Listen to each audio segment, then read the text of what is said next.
everybody to That's a Fact episode 3. Joined by me, beside me, is the lovely Louise Westerhout, Alecia Milan, and Tiisetso Mashifane. I am so outnumbered right now because for the first time, I'm the only musician in this midst, and around me is what I can assume to be theatre practitioners, but they're much more than that. So I'm gonna let them introduce themselves, starting with Alecia Milan. Hey everyone, I'm Alecia Milan. I'm born and bred in Cape Town. I'm a theatre practitioner. I've just, for the past 14 years, been practicing performing arts, workshop facilitating, and most recently, I'm a podcast host. I'm UK born, grew up in Zimbabwe, came down here 30 years ago for varsity. I am a poet, I am a performance artist, I'm a curator, I am a therapist.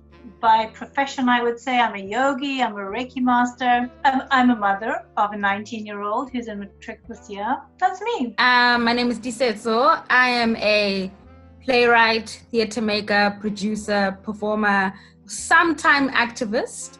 And I'm based in Cape Town, but I was born in Pretoria. And yeah, that's basically me. Yes. I'm just surrounded by greatness. And I'm sure that this greatness is going to have amazing things to say about all the questions that we have in store for this conversation. I had a lot of thought about Women's Month, and I thought that it would be most appropriate to theme this conversation around Women's Month, how it affects creatives that are women, that identify as women, to tie in everything that's going on around us, trying to identify which is the real pandemic here. Is it the mistreatment of women, or is it the coronavirus? So with that context, I would love to ask the first question, which is, what do you think is the relevance of Women's Day today? Women's Month or Women's Day, right? It's a very tricky concept for me to accept as a South African woman living today, 26 years after apartheid. Sometimes it's used as an idea to kind of perpetuate a sort of message that we do support you, we do cherish you, we do love you, but the behavior doesn't reflect that, right? The government puts in all these efforts with these campaigns and putting up posters and making videos, and if we were not living in Corona, probably concerts and so on and so forth. But South Africa is one of the most violent countries in the world, right? I can't walk down the street 100 meters without a man trying to catcall me. And it's not like some of the men who are the perpetrators of such violence are going to see all these posters and videos and campaigns about Women's Day and Women's Month and be like, you know what, I'm going to stop abusing a woman today. Just this week, we've seen such horrible things happen to women. On Monday, it's going to be the anniversary of Union and Khojana's death. And it's a year later, and we're still seeing all these violences. So I don't subscribe to Women's Month and Women's Day as much as I'd like to. In this country, whether it allows queer voices as well, are definitely not included in Women's Month and Women's Day. So yeah, I'm on the fence about Women's Day and Women's Month. And I'd like not to be, but I am. I echo Tiisetso. I think that we see a lot of patronizing of women in Women's Month, a lot of virtue signaling. I think we see a lot of men behaving in ways that make them sound like they are allies, and yet they are not. I'm going to talk about myself for a moment. Growing up as a white person in Africa and being part of a queer decolonial process, I've had to admit every day when I wake up that I am a racist. That's the way I was brought up. That is my conditioning, and I will start from there and continue through my day to educate myself and to try to undo the harm that I do consciously, unconsciously. I think it's time for men to do the same. I think it's time for any particularly cishet man to wake up every morning and say, you know what, I'm a misogynist. I'm going to accept that about myself, and I'm going to work hard in all the spaces that I possibly can to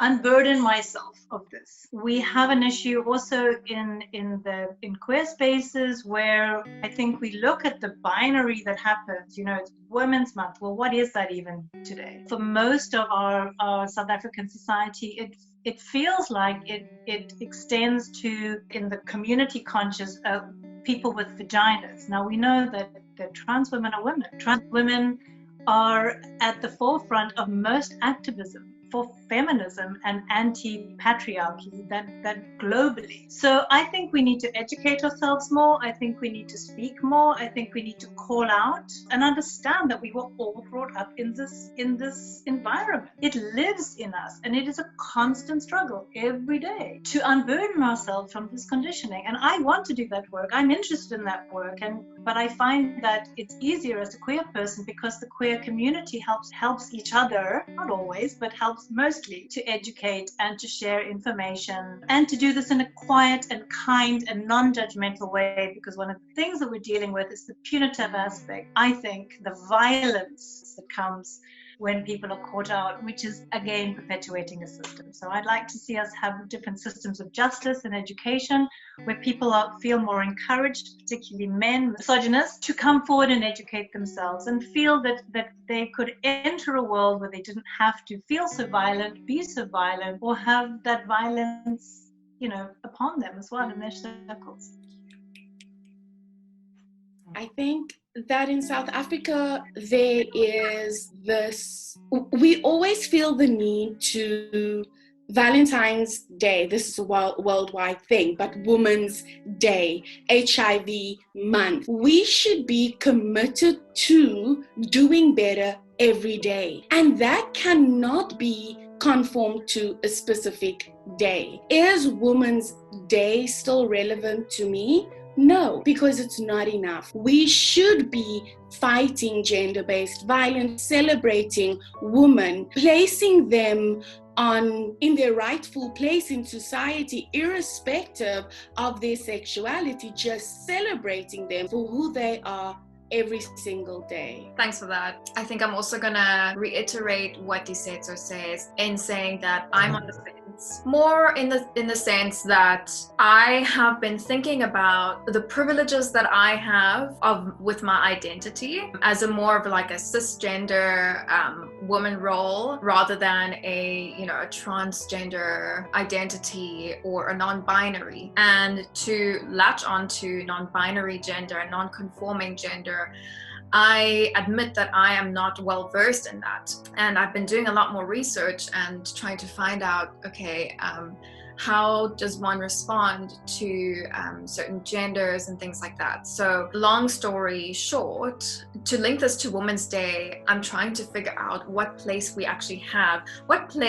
Women's Day actually has in the story of today, and whether we should only be liberating women or making a conscious effort into liberating women, or whether we should be looking into what exactly woman means, what kind of semantics we're going to place upon it, and are we going to rework the word woman? Are we going to redefine the word woman? Are we going to empower the word woman beyond the surface of marketing opportunities for the word or the theme of Women's Day? For me, the relevance of a Women's Day is more to do with redefining and using it as a pillar towards creating every single day a Women's Day. It's reached its expiry date, I feel, to the point where we should consider whether we should consider expanding Women's Day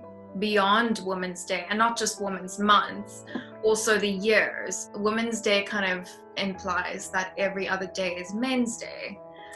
Okay, that was a good round. So with all of that in context, I would like to ask the next question. How have you seen women misrepresented in your artistic profession?